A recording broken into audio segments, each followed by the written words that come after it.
Magandang araw mga kauno. Ako si Doc Ezra Malab at ito ang numero 1 alaga, ang inyong katuwang sa matagumpay na pag-aalaga ng baboy.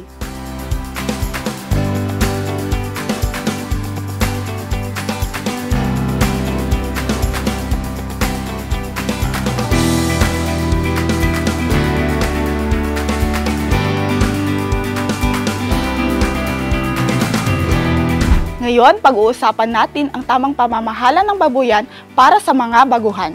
Kasama na ang pangunahing tips para sa pang-araw-araw na operasyon at tamang feeding schedule.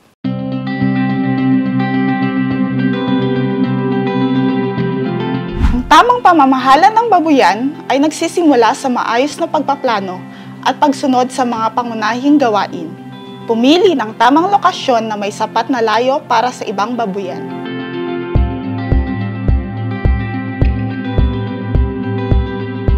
Panatilihing malinis at maayos ang mga kulungan ng baboy.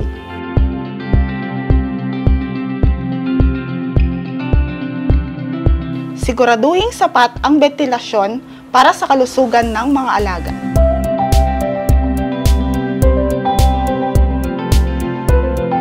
Narito ang mga pang-araw-araw na gawain na dapat sundin upang masiguro ang kalusugan ng inyong mga baboy at kasiguraduhan ng kita.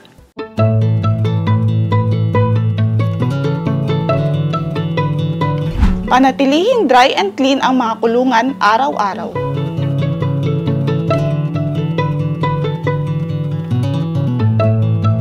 Magbigay ng malinis at bagong tubig araw-araw para sa inumin ng ating mga alaga.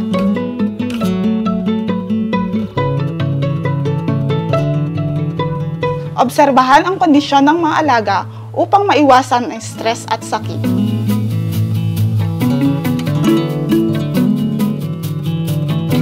Isa sa pinakamahalagang aspeto ng pag-aalaga ng baboy ay ang tamang feeding schedule. Narito ang simpleng gabay para sa iba't ibang yugto ng paglaki.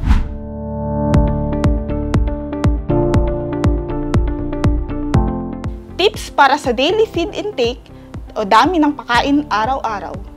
Sundin ang routine feeding guide na practice sa farm.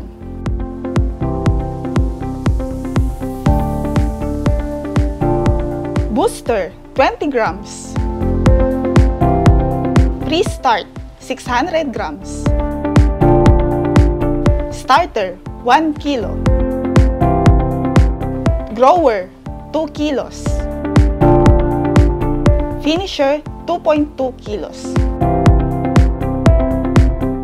Salamat sa pagsama sa amin dito sa numero 1 alaga. Ang tamang kaalaman at ang Uno Plus Hog Feeds ang katuwang nyo sa matagumpay na pagbababoyan. Para sa karagdagang impormasyon, bisitahin ang aming website o kontakin ang pinakamalapit na distributor. Hanggang sa muli mga kauno, dito lamang sa numero 1 alaga.